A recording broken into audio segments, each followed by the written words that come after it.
ভারতীয় জনতা party BJP Kanthi সাংগঠনিক জেলা সভাপতি অনুপ চক্রবর্তী পূর্ব মেদিনীপুর জেলা পটাশপুরে এক চা চক্রে যোগ দেন। 6 জানুয়ারি বুধবার সকাল 8টা নাগাদ পটাশপুরে প্রচেট বাজারে তিনি চা খান। দিলীপ ঘোষের পাশাপাশি এবার তিনিও মানুষের সুখ দুঃখের কথা শুনে জনসংযোগ করছেন।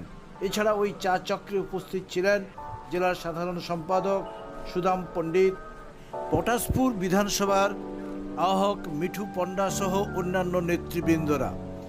এখানে এসে সাংবাদিকদের মুখোমুখি হয়ে পটাশপুর বারবার রাজনৈতিক সংঘর্ষে লিপ্ত হওয়ার প্রসঙ্গে তিনি বলেন, শাসক দল বসিরহাট থেকে বহিরাগতদের নিয়ে এসে এখানে সন্ত্রাস সৃষ্টি করছে। শাসক দল এখানে বন্দুক বোমার শিল্প গড়ে তুলছে। শাসক দলের চালাকির মানুষ বুঝতে নিয়েছে।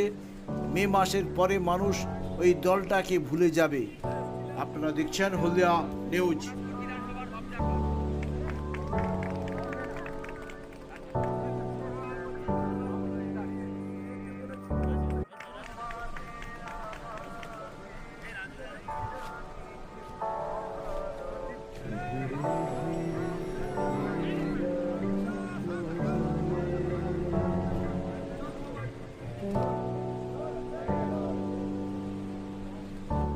পটাশপুর 2 নম্বর ব্লকের সাউথখণ্ড অঞ্চলের গোপালপুর এলাকায় রাতভর বোমবাজি এবং গুলিগোলা চলছে।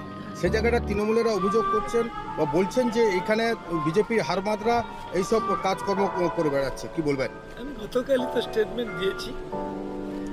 গত পরশু দিন সম্ভবত অর্জুননগরে তৃণমূল পার্টি অফিস থেকে বোমা উদ্ধার হয়েছে। কে উদ্ধার করেছে? শাসক দলের পুলিশ। তো এখানেও সেরকম বহিরাগতদের নিয়ে এসছে ওই 24 পরগনা থেকে, বসিরহাট থেকে, দিয়ে শাসক দল সন্ত্রাস করছে। শাসক দল একটি শিল্প ভালোভাবে চালু রেখেছে, সেটা হচ্ছে বোমা বন্দুক শিল্প। হাতের শাসক দলের মুখ থেকে এই ধরনের কথা মানুষ বুঝে নিয়েছে যে এটা চালাকির আশ্রম। চালাকির দ্বারা কোনো মহৎ কাজ হয় না। মানুষ ওদের চালাকি ধরে নিয়েছে। মে মাসের পরে এই দলের নামও কেউ মনে রাখবে। আমরা অন্তর্মুখী এবং বহির্মুখী সংগঠন সবসময় করে চলেছি। বহির্মুখী সংগঠনে পদযাত্রা, বিক্ষোভ, অবস্থান এবং সভা হয়। সেখানে হাজার হাজার মানুষ উপস্থিত হয়। মানুষের মনের কাছে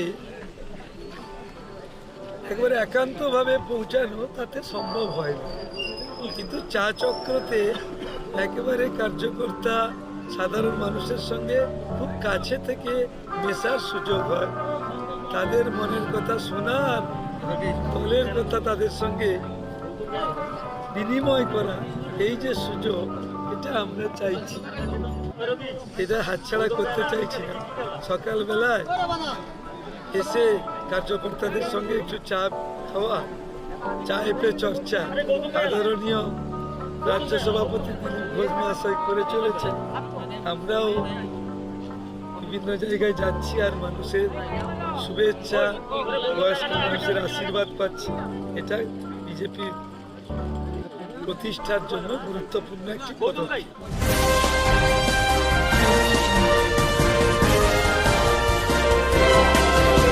রাজলক্ষ্মী জুয়েলারি ওয়ার্কস, হলমার্ক সোনার গয়না, রূপার গয়না, সার্টিফাইড গ্রহরত্ন ও শোপিস দ্বারা সুসজ্জিত শোরুম, দুর্গাচক, বাসন্তী ভবন, দুর্গা মন্দিরের পাশে, সুপার মার্কেটের ঠিক বিপরীতে।